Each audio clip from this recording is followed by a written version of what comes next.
We're very excited and honored this morning to welcome the Giving Spirit to our school.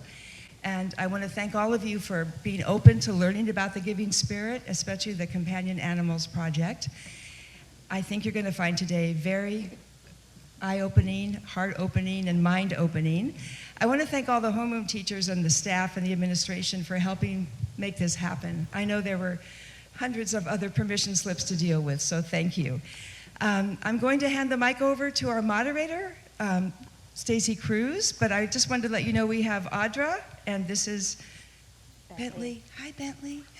And we have Heather from the Michelson Foundation, and our other panelist is Jose, and this is Mary. Mary's sleeping, so. Good morning, everyone. Thank you so much for being here and being in your seats and listening. We are really happy to be here today. The last time that we were here at St. Paul's was in the spring, and we did a Mother's Day event. And we know that some of you were there with your families, where we put together backpacks for mothers and children, mothers and babies that are experiencing homelessness.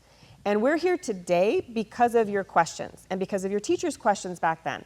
So make sure that you thank your principal and you thank Miss Nora and just yourselves, your families. We had a lot of people coming up to us that day saying, how can we learn more? Or is there something else that we're going to do? We'll be back over the holidays to put together big duffel bags. So that's a future opportunity. But we had all these questions about how can we learn more? Is there something that we can do in the classrooms to talk about these issues around homelessness and how we show that we care for people? And that's how this idea came about. So we're here because of you, because of people that participated in the spring. And so in discussion with Miss Nora and with others, we thought, you know what, it would make a lot of sense, the timing would be good to talk about animals that are experiencing homelessness and people and animals that are experiencing it together around blessing of the animals, around this season. And so that's why we're here. And we want to thank those of you that filled out the survey. We had 171 responses to the survey, which is incredible. And so we're going to start by going over some of the answers to those questions. And whatever you responded in that survey, there's no wrong answer. This is all about sharing facts, sharing information together. And then we'll meet our panelists and we'll get even more information. One of the organizations that we are partnered with at the Giving Spirit is Scholas Occurrentes. That's Pope Francis's foundation. And Pope Francis is very fond of talking about how we move forward and we show our faith and we become good community members when we use our heads, our hearts, and our hands. That's exactly what we're doing today. We're using our heads to learn facts. We're using our hearts to really internalize that information and hear other people's stories and perspectives. And then hopefully that gives us a chance to think about, okay, how could we use our hands? When we walk out of school today, when we walk out of this assembly, what are ways that we can put that into action to both show our faith and be really engaged in our community around these topics? So that's why we're here. So if you walk out just thinking head, heart, hands, what did I learn? How did I feel? What stories did I hear? And how can I put that into action? That is a really good use of a Thursday morning. Okay, so let's go over some of those questions. So we're going to do a little call and response here. And remember, no wrong answers, just we're all learning these facts together. So one of the questions that we asked is, how many people do you think are living homeless in the greater Los Angeles area? One of the options was 10,000. One of the options was 50,000. One of the options was 70,000. So how many people thought that's around 10,000 people? Okay, how many people thought that it was around 50,000 people? Okay, how many people thought that it was around 70,000 people? Yeah, 70,000 is the number. And it's really important to know that just because you don't see someone in a tent on the street, there's a lot of different ways. There's a lot of different ways that people experience homelessness. They might be staying with a family member or a friend, but it's not permanent housing. They might be staying in a vehicle or in a camper. So the people that we actually see sometimes is the smallest percentage of people in our community that may be experiencing housing instability or homelessness. So 70,000 is that was the actual number. It's probably higher than that. That's what we think that it is. Because it's hard to count people that you don't see, as they're going about their lives. Another question we asked is, how many people do you think are experiencing homelessness with their animals in Los Angeles? So we said about the same numbers. What do you think? We said 10,000. How many people think it was about 10,000 people? Okay, how many people think it was around 50,000 people? Oh, I'm sorry. I'm making those numbers really high. So you put your hands back down. It's around 10%. Around 10% we think of people that are experiencing homelessness are experiencing that with a companion animal, usually a cat or dog. So it's around 75, maybe 8,000 people that are out there experiencing that with an animal family member. And two of our panelists they're gonna share their stories today. Another question we asked is, how many homeless or stray dogs do you think there are in the greater Los Angeles area? We said around 12,000, and my iPad is being funny with me, so I'm gonna remember off the top of my head, around 12,000 stray dogs, around 22,000 stray dogs, or around 44,000 stray dogs. How many people thought it was around that 10,000 number of stray dogs that there are in Los Angeles? Okay, how many people think that it's around 22,000, something like that? Okay, how many people thought it was around 44,000? It's 44,000. It's the big numbers. But here's the one that always shocks people even more, is the cat question. She said, how many stray cats and homeless cats do you think there are in the greater Los Angeles area? And there were big numbers that were an option in this response. We said about 500,000, about 100,000, or over 2 million. How many people think that it was around 500,000 stray cats in LA? Okay, how many people think that it was around 1 million? How many people think 2 million?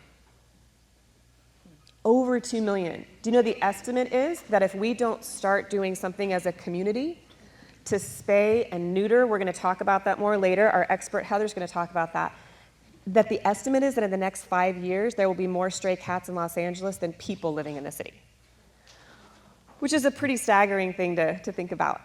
Now, our last couple questions, we said, do you think that there is enough housing in Los Angeles for people that are experiencing homelessness? How many people think yes? Maybe there's probably enough housing. How many people think yes? Okay, how many people think no?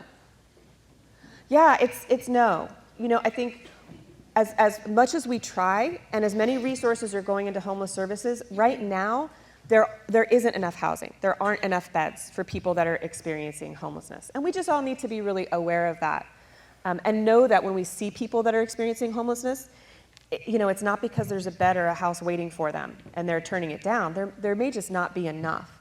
And our panelists can help us understand that as well. And then last question we asked is, do you think that there is enough housing for people that are homeless with their animal? So how many people think yes?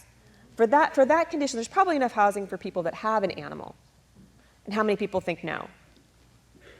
Yeah, you're right on that. Not only is there not enough housing in general for people that have housing instability, there's definitely not enough for people that are experiencing homelessness with their animals. And so we'll talk about that too. So we're going to get to know our panelists. And so we really wanted to start out with the head part. Let's think about what the numbers are, because once we know what the facts are, then we can better understand people's stories and figure out if we can have a role in helping address some of those challenges that our neighbors are experiencing, our animal neighbors and our human neighbors. Now we're going to show you a video so you get a chance to get to know our animal friends outside of their crates. And the reason that they're in their crates is not in any way because they're dangerous, but because we want to keep them safe and we want to keep everybody safe. They are both certified service animals, and they are very friendly, but this is a new environment. New people, lots of new faces, lots of new smells, and we want them to be as safe and calm as possible. So that's why they are happy in their crates. Don't worry that they're in some way unfriendly. They're probably too friendly. But we want to make sure that everyone is really protected and stress-free today. But we did create a video so that you could get to know them a little bit outside of their crate. So we're going to go ahead and we're going to play that video for you, and then we'll talk to our panelists.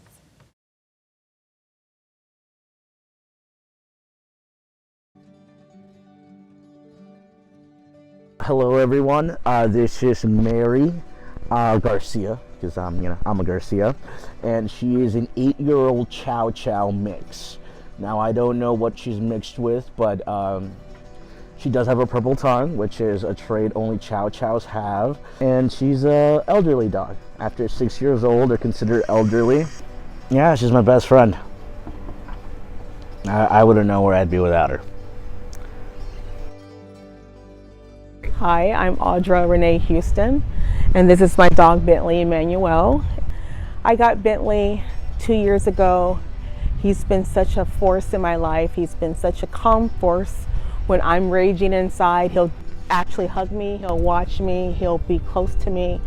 And he has been a saving grace. If my day is not full, we're here 90% of the time, literally at this beach.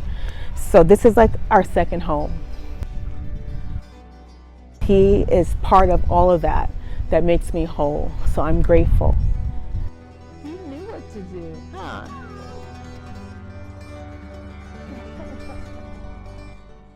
We asked you at the end of the survey if you had a question that you would like to ask the panelists. We're going to get back to those questions at the end of today. We're going to make sure that we answer as many questions as we can. And do know that if there's a question that you asked that doesn't get answered today, we're going to answer all the questions and we're going to get the answers back over to your teachers, because the first part of being really engaged in your community is knowing that you have a voice, and that if you have a question that somebody's going to answer it. So if we don't answer your question, don't feel like you're being ignored. Know that we're going to get that information back over to your classroom, and that hopefully this is the first chance to have a conversation like this on these topics with you all, and maybe there will be more. And we did have several people say, the question that I would ask the panelists is, can I pet their dog? Not today, because we're going to keep everybody stress-free. But if you were to ever run into Jose or Audra out in the community, I am confident that if you were to approach them and say, I know you, you were at my school, can I say hello? I'm pretty sure that Bentley and Mary would be very happy about that. Okay, so let's talk to Audra first. So Audra, can you tell us a little bit about your background? You know, where are you from? What is your profession? And how did you and Bentley find each other? Thank you. Thank you, Ms. Stacy. Hello, how are you all? I'm glad to hear that. I'm an educator by trade. I work as a reading coach, a substitute teacher, paraprofessional, a workshop presenter for adults as well. And my background and my life has been a roller coaster. And I say that in a good way, because people like roller coasters, but they're scary. It's fearful for some. I have started out on that path of school and work, as we all believe we should do and be productive citizens of society. And ran into some curveballs with my great aunt, who I was renting from for 17 years. Recently, I was displaced and became homeless in the end of 2019, 2020, beginning of the pandemic. And I had some mental health issues, which they run in my family on both sides. And it's nothing to do with ourselves. When we have these mental health issues, it's genetic sometimes. And then the factors and the variables of life kind of plays into that. And we're not all crazy or we kill people and things of that nature. That's a misnomer. But there's a lot of people like myself that are trying to do things purposefully in this life, and life just kind of gets you. So moving forward, when you graduate and you go into high school and college or the military, whatever you decide to do, be a proprietor, you'll know and see that sometimes your goals pivots and you get new goals. So that's my life in a nutshell. How I met Bentley was in 2021. I was going to the shelter to get another service animal. I had one prior to, and it ran away. And I felt like I needed that for my mental health and my physical health. And there was a family and a couple that was vying for the dog that I wanted. And I lost that bid. I had $55 on me. And to make a long story short, wrapping up the introduction, I didn't get that animal, but the actual couple said, you know, we have an animal that you may like. They would rescue animals and give them to people to have them adopted. And they rolled down the window and said, how do you like this dog? I fell in love with Bentley. This was in 2021, so almost 2 years come next month. 2.5 years after my birthday. So I felt like the Lord had given me this beautiful dog. And let's just say it was instant I love yous. It was that reciprocity.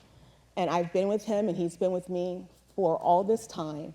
And I'm so grateful because I believe that animals, people, housing, job, all those things play a factor in your mental health, and this has helped me.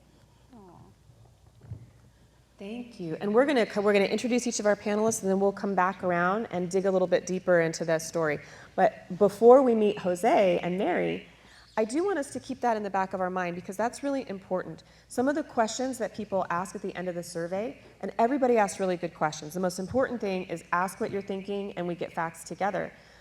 It's clear that sometimes when we envision people that have experienced homelessness, or we envision people that are experiencing mental illness or mental health challenges, we picture these really extreme cases.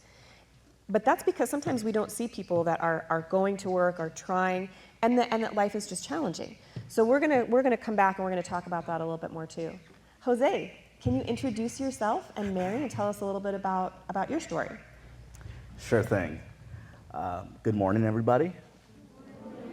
I'll try to keep this upbeat because I know you guys are probably sleepy. I know I am before this coffee. I am Jose Garcia. This is Mary Garcia, as you guys heard on the video. And I joined, where to start? I joined the Marines straight out of high school. And I got deployed overseas. And when I got back injured. So it was hard finding something to do. I figured I would be a Marine for the rest of my life and retire, but life, God has different plans for different people sometimes. And I ended up homeless because of a relationship that failed. Sometimes homelessness isn't because of that person having mental health issues, or because they made bad decisions, or because they deserve it, or because they want to be homeless. Sometimes it just happens. My ex left me with the mortgage and took my dog. It was very sad. I can laugh about it now, but it was very sad at the time. I had a little pug named Clementine. And it's still saddens me till today. I went through my savings, completing the rent till my lease was due. And I was very sad, very sad. Being in the Marines, coming back, I had a post-traumatic stress disorder, PTSD. I'm sure you guys have all heard about that. And I didn't realize that I needed a dog. I always had one, but I didn't realize till that moment. So I went looking, and 3 shelters in one day. I was staying at Northridge at the time, so the North Valley one is where I met Mary, and it was love at first sight. You saw how cute she was. I couldn't believe she was at a shelter, and she was with me throughout my stint of homelessness, which also, I may add, was because I have to provide for my family. My mother's schizophrenic, and I have 2 teenage siblings who are 13 and 16 right now. And my mom, being not well, didn't make the best financial choices. So because of that reason, I had to choose to check into a veteran housing program while I helped them with their rent. So it was a sacrifice that I made. I am housed now, but it was a choice. But Mary was there with me the entire time, and I don't know where I'd be without her. I mean that. Loyal, it's great. Thank you. And I have to say, before we meet Heather, Jose, you did also share with me, we know that Mary is a senior dog. A lot of people, when they think about adopting an animal, they think about a puppy or a really young animal, but it's good to know. So Bentley, how old is Bentley? Approximately 3 to 6 years. So Bentley wasn't a really young puppy when he and Audra found each other, and Mary was already 6? Already an elderly dog, that's correct. And you had mentioned she had an eye infection? Yes, so I didn't get her from an actual shelter, I got her from a gentleman that was outside of the shelter crying. Excuse me. It was, his face was all bruised because Mary pulls really hard. She's a really strong dog. And he was very elderly. So he was, he had to give her up. He couldn't take care of her. And he was crying outside of the shelter when I walked by, and it weirded me out. Emotions on the street are weird when you don't know somebody, but it shouldn't make you shy away from them. Be kind to them. So I thought I'd say, nice dog. I recognized that it was a chow chow because of the purple tongue. And he said, do you want her? And it was the weirdest thing ever. Like, what? Just imagine an old man crying and saying, do you want my dog? It was very, I don't know, movie-ish, surreal. And I said, yes, I need a dog. And a chow chow? Are you kidding me? She had an eye infection and a UTI, but with my history of veterinary medicine and being a dog groomer, I was fully aware that all you needed was penicillin. And after 2 weeks, I took her down to Tijuana, which, by the way, is a great way to save money if you can drive. Mexico is a great place to get veterinary medicine for pennies on the dollar.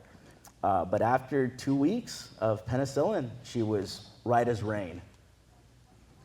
Thank you. I think that really goes into the whole notion of we really have to open our hearts and our minds to not judge at the beginning, because there may be something really great waiting. So if you had judged, oh, I don't know this person, this dog is ill, it's older, maybe not what I'm looking for, you wouldn't have Mary. And if you had thought, you know what, I need a puppy, that's what I really need, you wouldn't have Bentley. So it's good to know that those stories are out there. Okay, Heather, can you tell us about you and what you do? And Heather is one of our friends at the Michelson Animal Foundation. So we really want to know what the foundation does too. Sure, absolutely. Hello, everyone. Can you hear me? Maybe can you pass that one down? Perfect, thank you. Hello, everyone. My name is Heather, and I work for an organization called Michelson Found Animals. And I also have, experienced tough times in my life, and I moved to Los Angeles from Cleveland, Ohio, and really just wanted to do something that helped this community. It really struck me how much beauty there is in Los Angeles, but also how much need.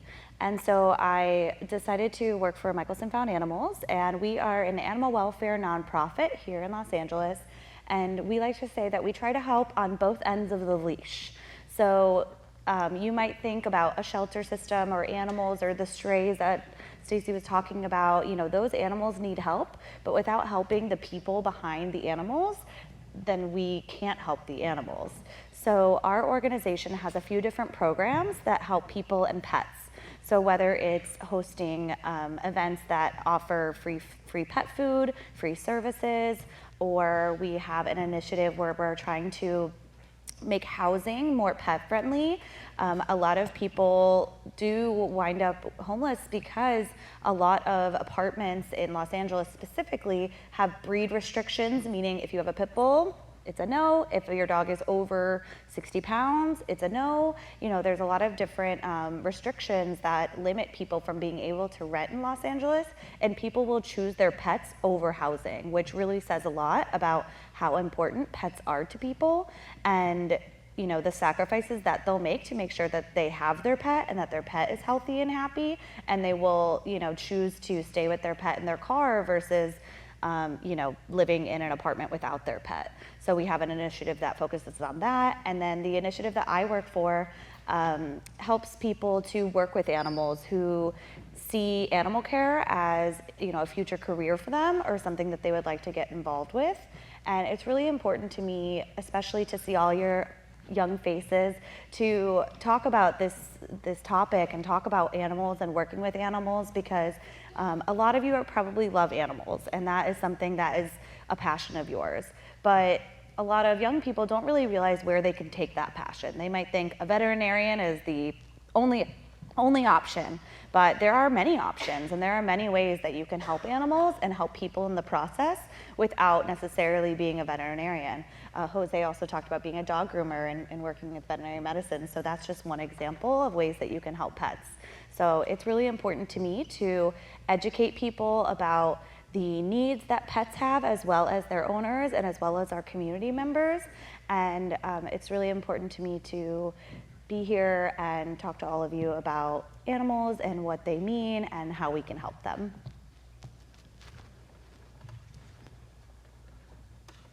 And I will tell you, I know we all know this, one of the questions on the survey was asking you if you participate in any service work at school. And a lot of people, most people said yes, that they do something.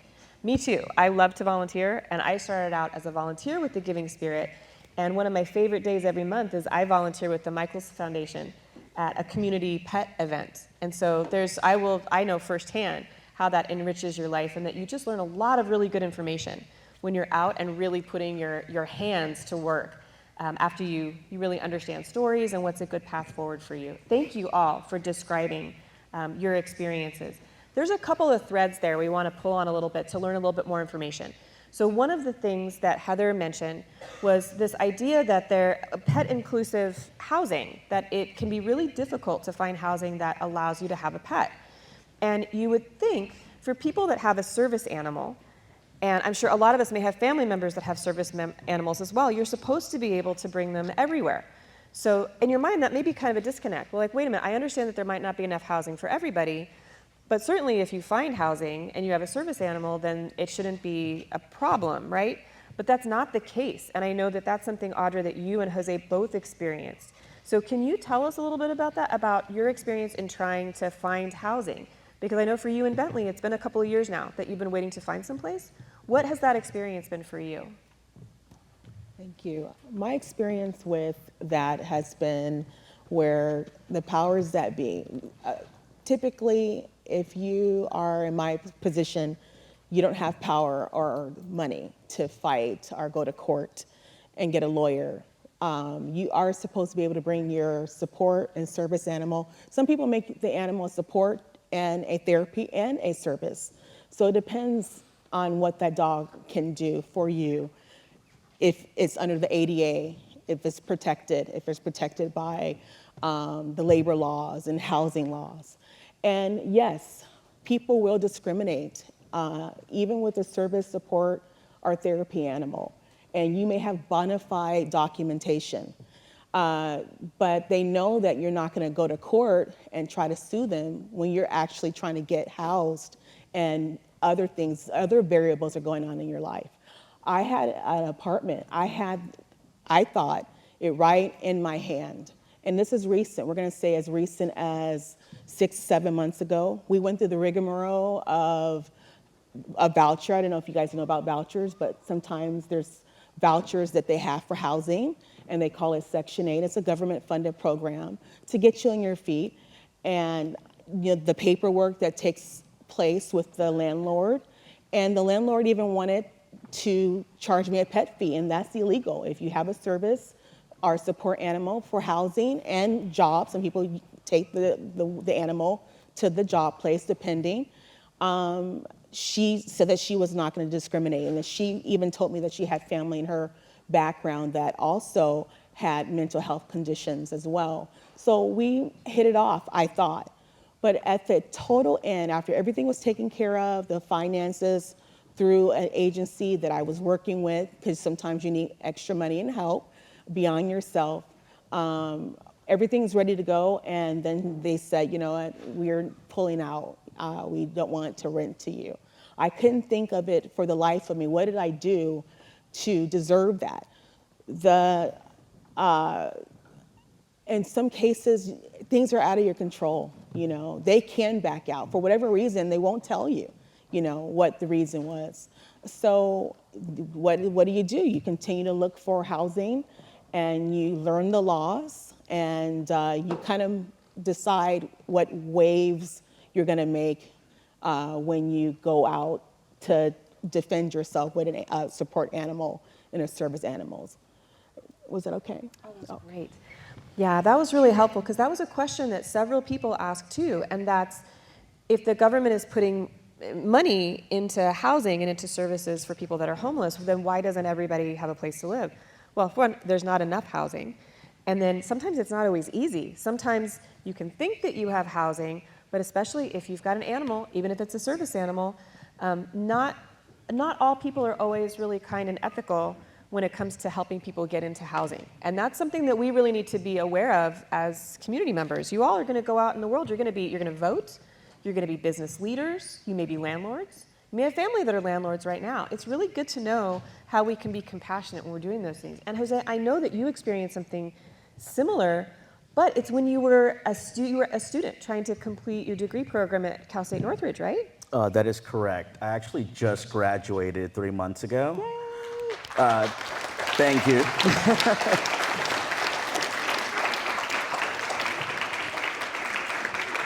I have done so much in my life. I am 31, and I have been a dog groomer, work security, try to be a teacher.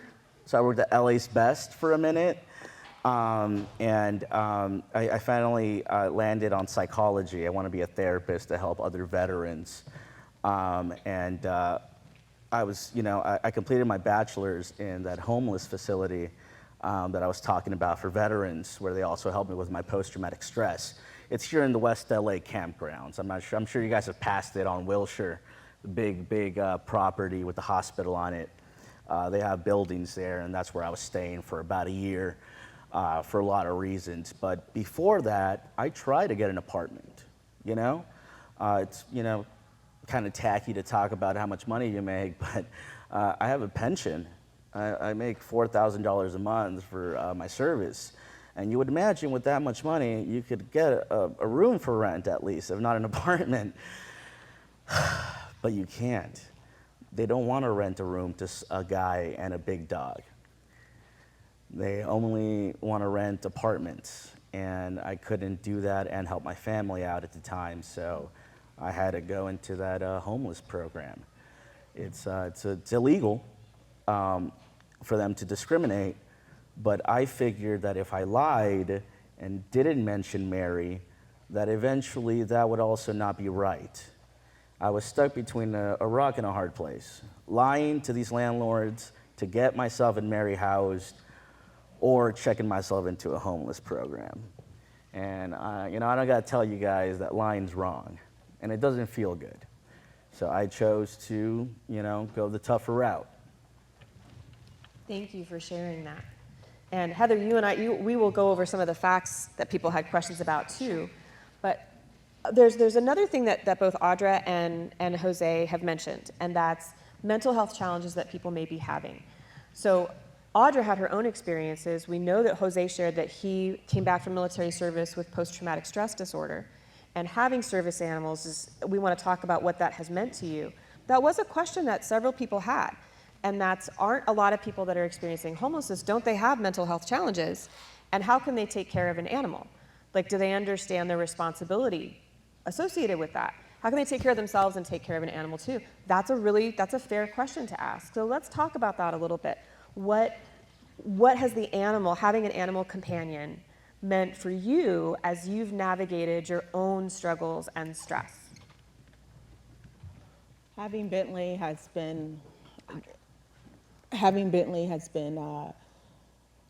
just a joy, and it's also been a learning process, but I needed him. I didn't realize how much I needed a service animal because I wasn't raised up like having a dog in hand, maybe in the backyard. It wasn't mine, it was maybe another family member, but having my own animal that I have to take care of, and he's relying on me and I'm relying on him, has been a godsend. I wouldn't trade it for the world. And puppies to even old age dogs, they're like children at the age of 4 or 5 because you know that they are very intelligent.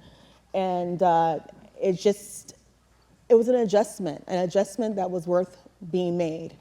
In my family, there's the whole gamut of mental health issues. Schizophrenia, my grandmother, maternal grandmother, as well as my mother, are considered schizophrenic. Then there's depression.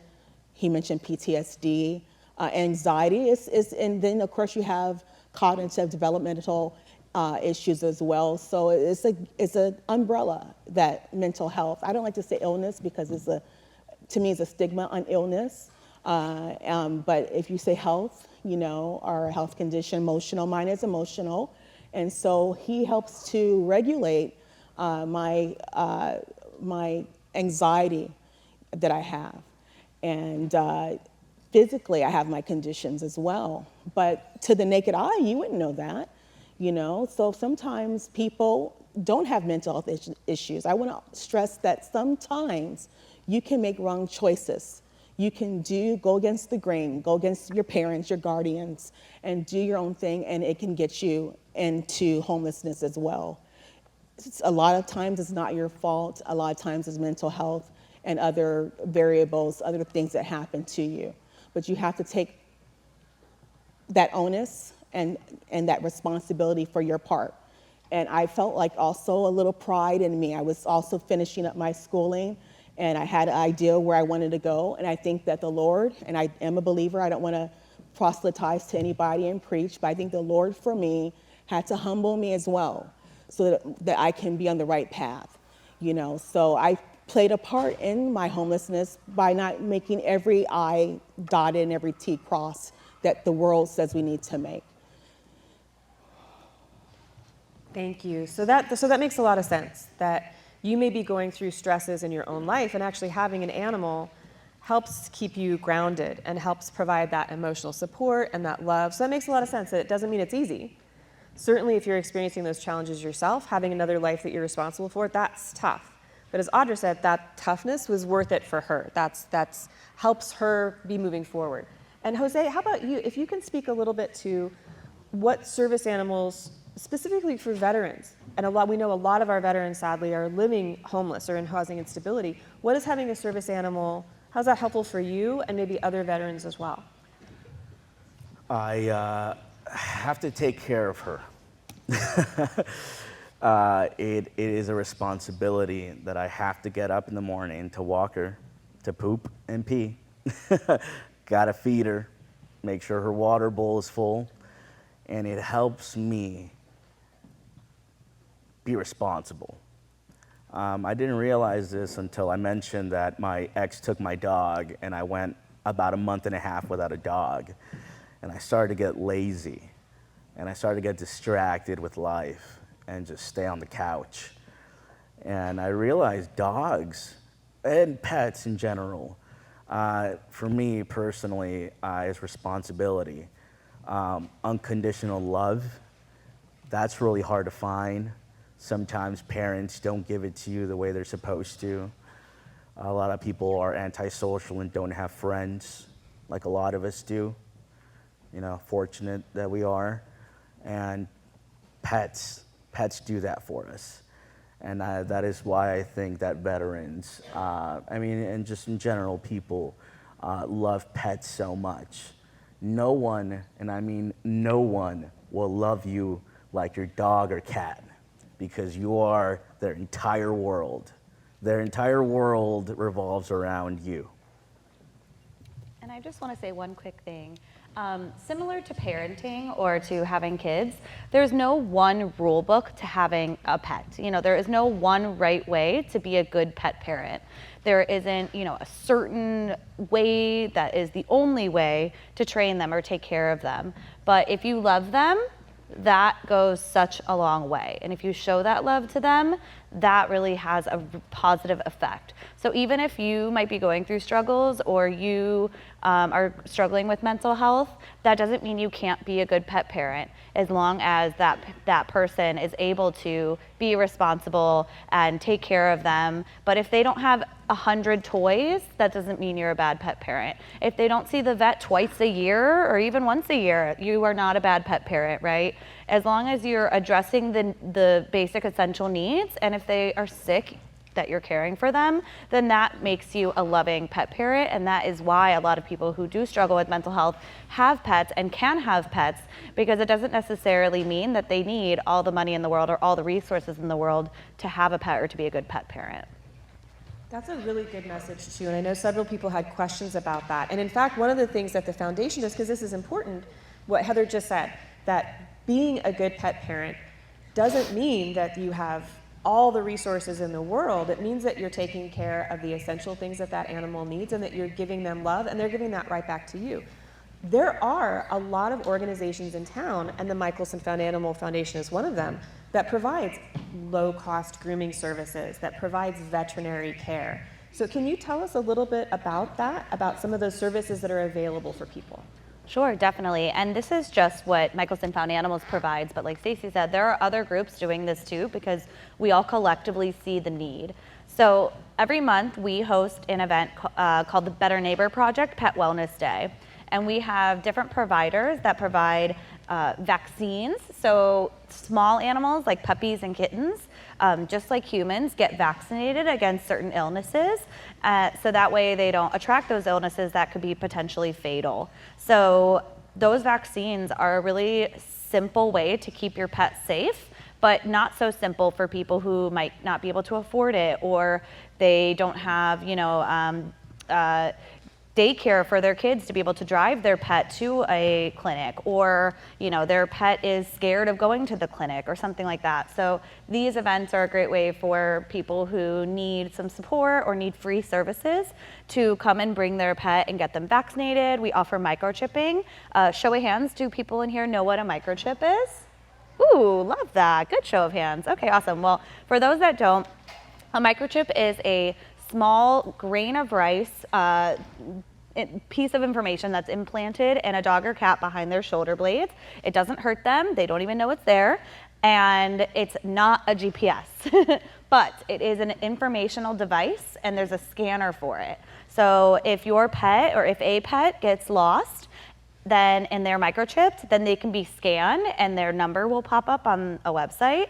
And then if you register your information with that microchip, then whoever finds your pet will be like, oh, Heather Thomas, this is her phone number. I'm gonna call her and say that I found her pet. So microchipping is a very important resource for people who want to make sure that their pets can be found if they get lost. So we offer free microchipping, and we also offer free grooming services. And grooming is something that people don't often realize is an essential health need for pets. So especially like Mary, who has long hair, in the winter in the summer she gets hot, and probably, I don't know if her fur mats, but some fur mats, meaning it creates like knots.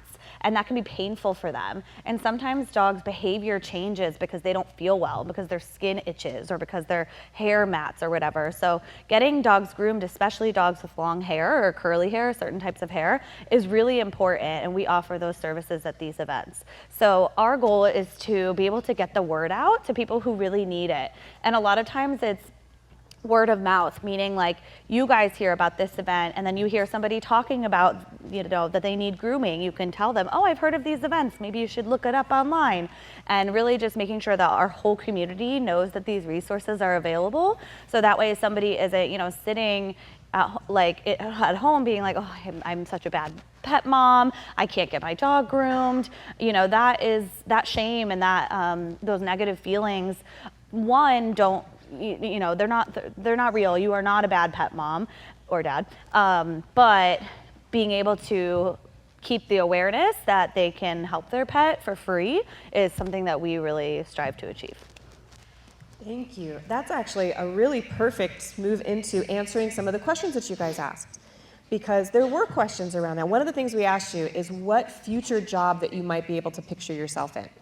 The majority of people, can you guess what the majority of people said that they could picture themselves as? One of the options was as a teacher or in education.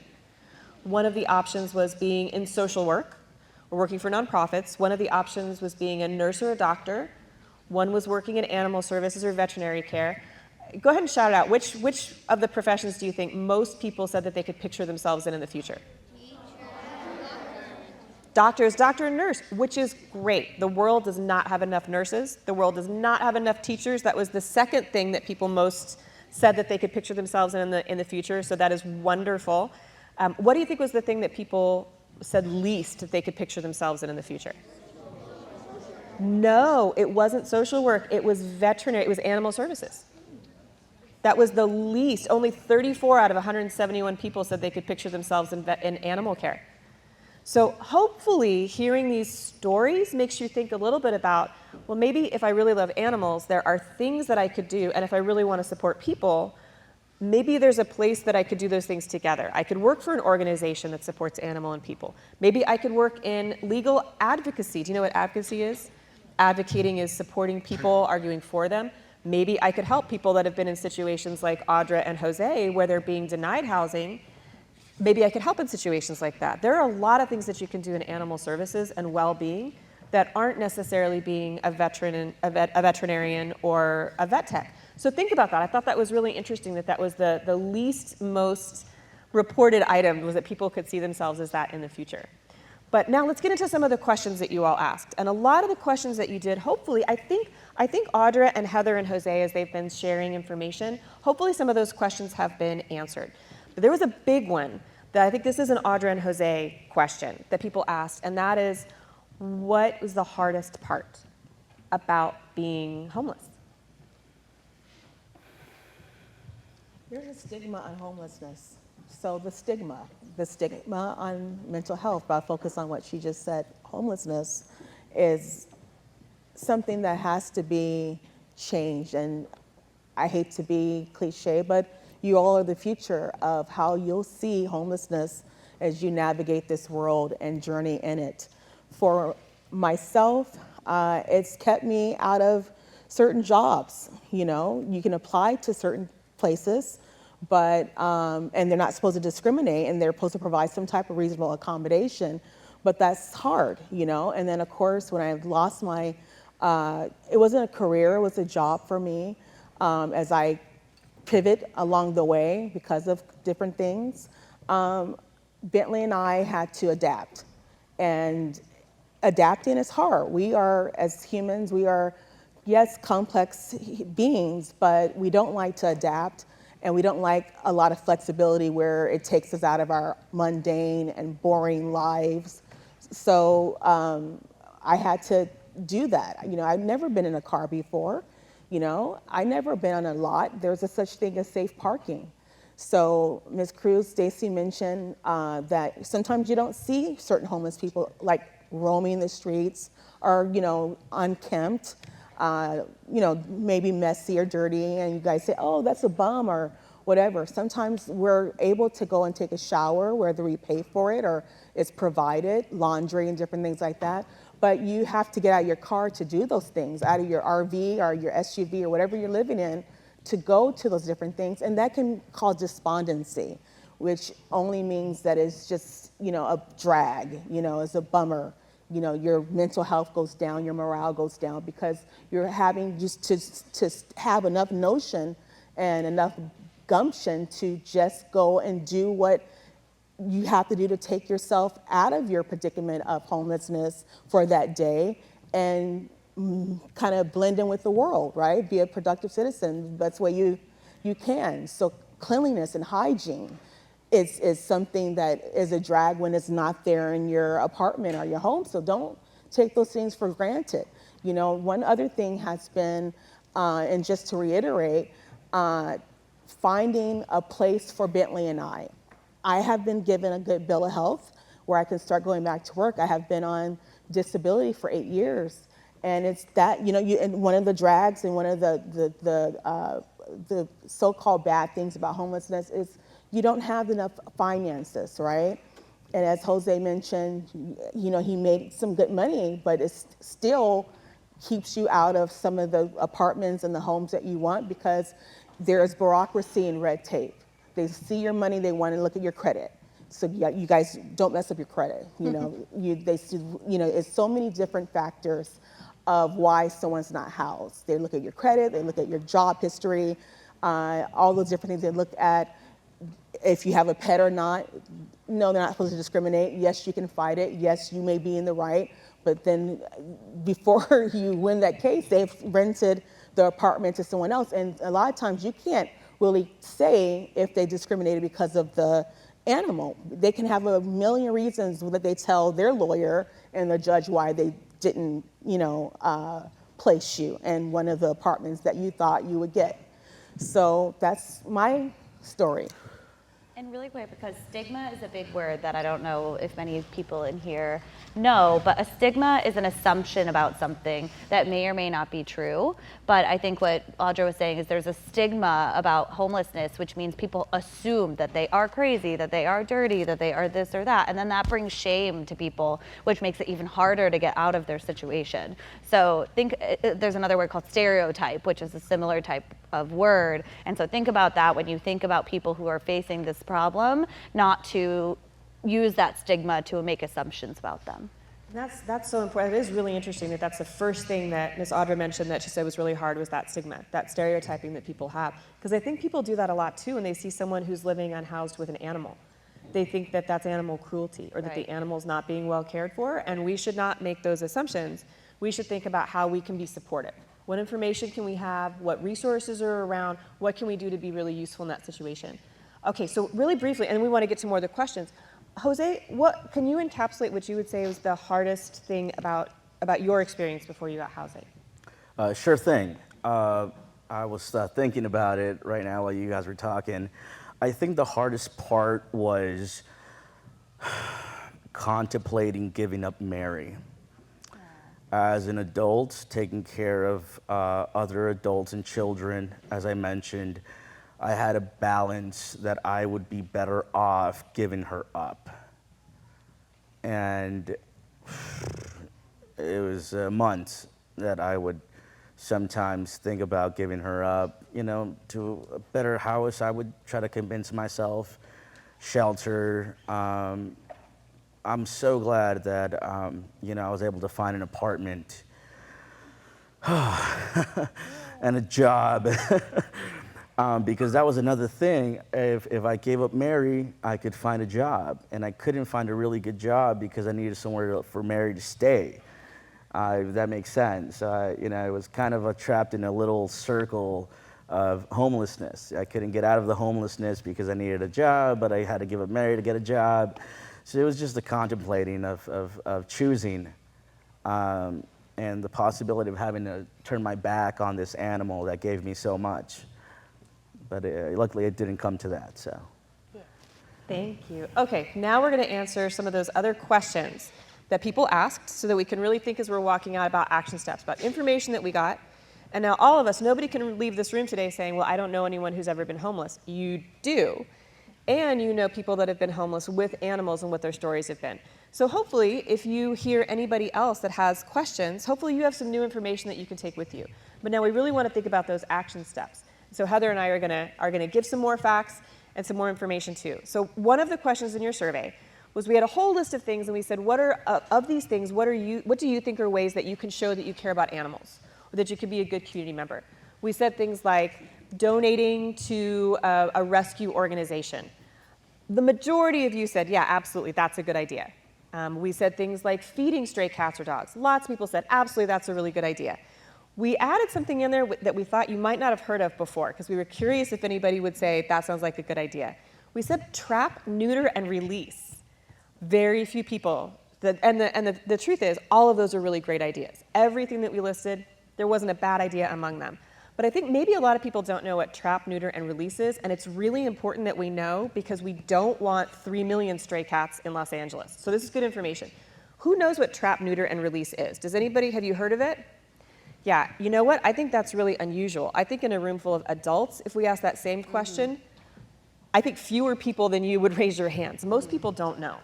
So Heather, correct me if I characterize this incorrectly. So oftentimes cats live in colonies together, and they're what we call feral. All feral means is that they're wild. They're living outside, and actually, they may be really good community members. Cats are like ninjas. They are the best possible rat and rodent catchers.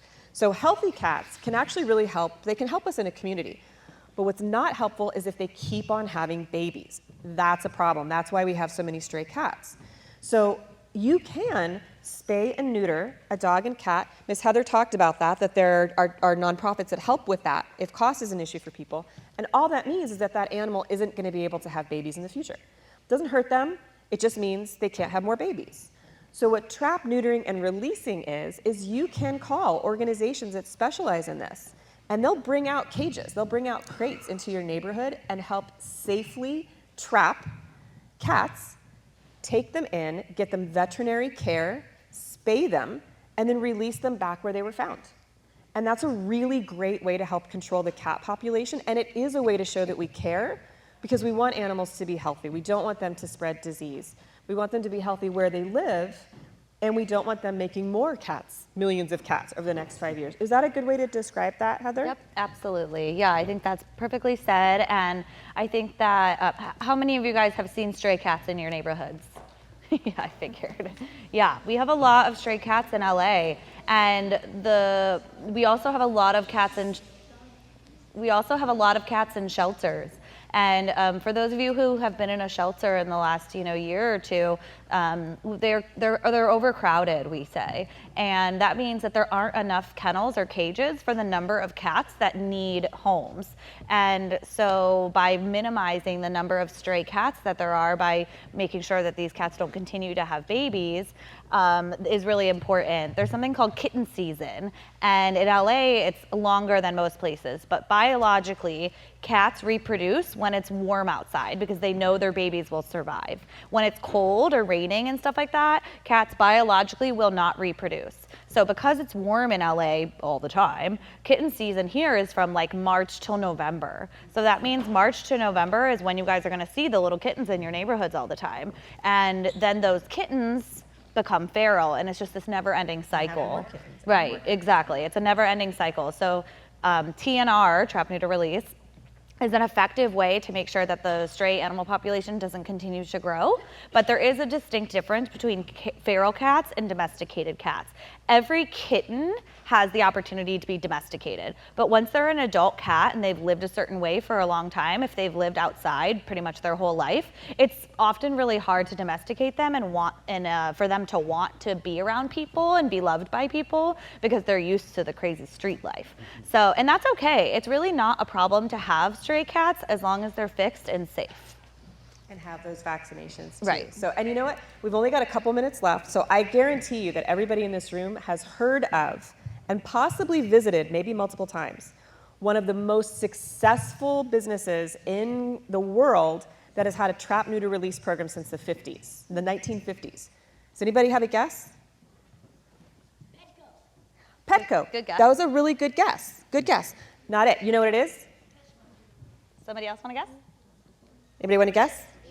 Shout it out. Like Royal Canin or something? Good Nope. guess. That's a brand. Good idea. It's Disneyland. You can look it up. You can look up Cats of Disney. I'm not even kidding you. So what happened in the 1950s, Disneyland decided that they were going to take Sleeping Beauty's castle and try to make it into, an attraction that you could walk through. So they opened up the walls, and when they opened up the walls, they found dozens of feral cats that had this giant cat colony living in Disneyland. And instead of calling animal control and having them ship out those cats, they're like, wait a minute, we have all these cats and we also don't have a rodent problem. We don't have a rat problem in Disneyland. Maybe there's a connection. So since the 1950s, they have had a huge trap, neuter, release program where whenever any new cats come into Disneyland or have kittens, happens all the time. If I was a cat, Disneyland's a pretty great place to live. They catch them, they neuter them, and then they have 5 feeding stations around Disneyland, and they let them loose in the park at night. No rats, no mice, no disease. They really well care for them. And if they become too social, and they want to, if you're in line at Pirates of the Caribbean and you have a cat that comes up to you, they make sure that cast members can adopt them out. If a cat comes into the park and has kittens, they make sure that they care for the kittens, they neuter them, and then they let cast members adopt them. And they've been doing this for decades really successfully. And so now all of you know of at least one example of a place that does trap, neuter, release, and it works really, really well. So keep that in mind. Now, a lot of the other questions that you guys had, things that you could do to be caring, absolutely, you can donate to a rescue organization, you can volunteer, but think about things that you can do just on your own. You can save blankets and towels, and you can donate them to a local rescue organization. There are other resources and videos that your teachers have. So if you would like more information on these subjects, or if you'd like more information about the Michelson Found Animal Foundation or about trap, neuter, release programs, your teachers have a resource sheet. and some really great videos that you can watch that gives tips as well. There's a great video on what to do if you see a stray dog. There's a great video on what to do if you see stray kittens. Watch those videos, because the most important thing and a way to show that you care for yourself and for others is you keep yourself safe. Number one thing, don't do anything on your own. You find an adult and figure out what's a good way forward to use your heart and your head and your hands. Thank you, Miss Nora. Well, thank you. That was a beautiful ending. Thank you so much, Stacy. Wow.